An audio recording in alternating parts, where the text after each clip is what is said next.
मैं चाहता हूं हिंदुस्तान के युवा बनाएं सामान जिसे चीन के लोग खरीदे। अलीगढ़ में बोले कांग्रेस नेता। राहुल गांधी ने अलीगढ़ में रोड के दौरान कार्यकर्ताओं और लोगों को संबोधित करते हुए केंद्र सरकार पर निशाना साधा है।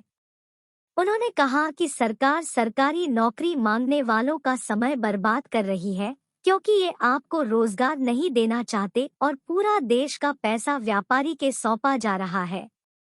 कांग्रेस नेता राहुल गांधी की भारत जोड़ो न्याय यात्रा इन दिनों उत्तर प्रदेश से होकर गुजर रही है। आज ये यात्रा बुलंदशहर, अलीगढ़, हाथरस होते हुए ताज नगरी आगरा पहुंचेगी, जहां इस यात्रा में इंडिया ब्लॉक के सहयोगी और सपा प्रमुख अखिलेश यादव शामिल होंगे।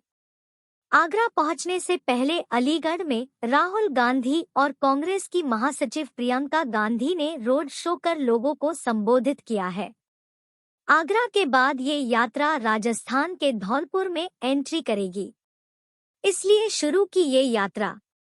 राहुल गांधी ने यात्रा में शामिल हुए कार्यकर्ताओं और लोगों से संबोधित करते हुए कहा कि 1 साल पहले हमने कन्याकुमारी से कश्मीर तक एक यात्रा शुरू की, क्योंकि एक पार्टी के कार्यकर्ता लोगों के एक दूसरे से लड़ाने का काम कर रहे हैं, लोगों को डरा धमका कर नफरत फैलाने का काम कर रहे हैं। मैं आपसे पूछता हूं कि जब परिवार में लड़ाई होती है तो परिवार कमजोर होता है।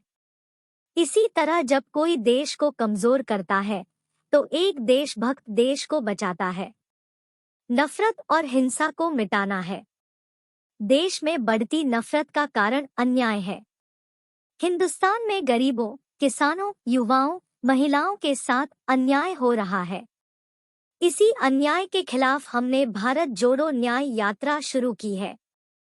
कांग्रेस नेता राहुल गांधी की भारत जोड़ो न्याय यात्रा इन दिनों उत्तर प्रदेश से होकर गुजर रही है। आज ये यात्रा बुलंदशहर, अलीगढ़, हाथरस होते हुए ताज नगरी आगरा पहुंचेगी, जहां इस यात्रा में इंडिया ब्लॉक के सहयोगी और सपा प्रमुख अखिलेश यादव शामिल होंगे।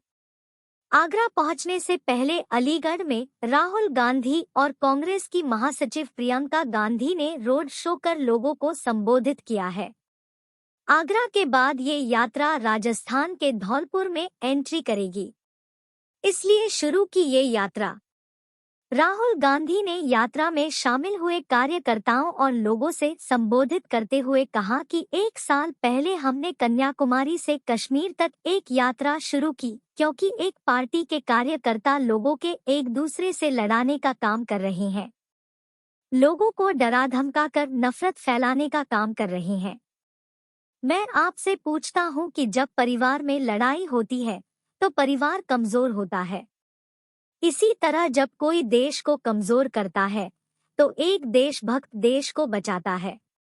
नफरत और हिंसा को मिटाना है। देश में बढ़ती नफरत का कारण अन्याय है। हिंदुस्तान में गरीबों, किसानों, युवाओं, महिलाओं के साथ अन्याय हो रहा है। इसी अन्याय के खिलाफ हमने भारत जोड़ो न्याय यात्रा शुरू की है। बढ़ रहा है देश का मान सम्मान। लोगों के संबोधित करते हुए प्रियंका गांधी ने कहा, आज देश में बड़े बड़े इवेंट होते हैं तो सभी कहते हैं कि देश का मान सम्मान बढ़ रहा है, लेकिन क्या इस देश का मान सम्मान जनता और युवाओं के सपनों से नहीं जुड़ा? क्या इस देश के युवाओं को रोजगार नहीं मिलना चाहिए?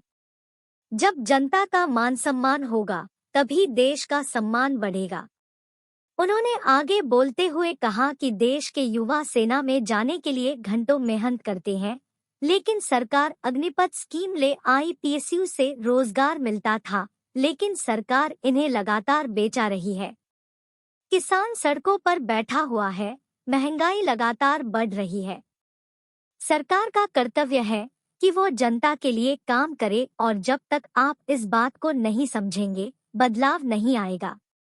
आगरा में शामिल होंगे अखिलेश यादव। कांग्रेस की ये यात्रा अब अलीगढ़ से हाथरस पहुंच गई है। हाथरस से बाद ये यात्रा आगरा के लिए रवाना होगी और वह से राजस्थान में एंट्री करेगी। वहीं इस यात्रा में शामिल होने के लिए समाजवादी पार्टी के प्रमुख अखिलेश यादव आगरा के लिए रवाना हो गए हैं।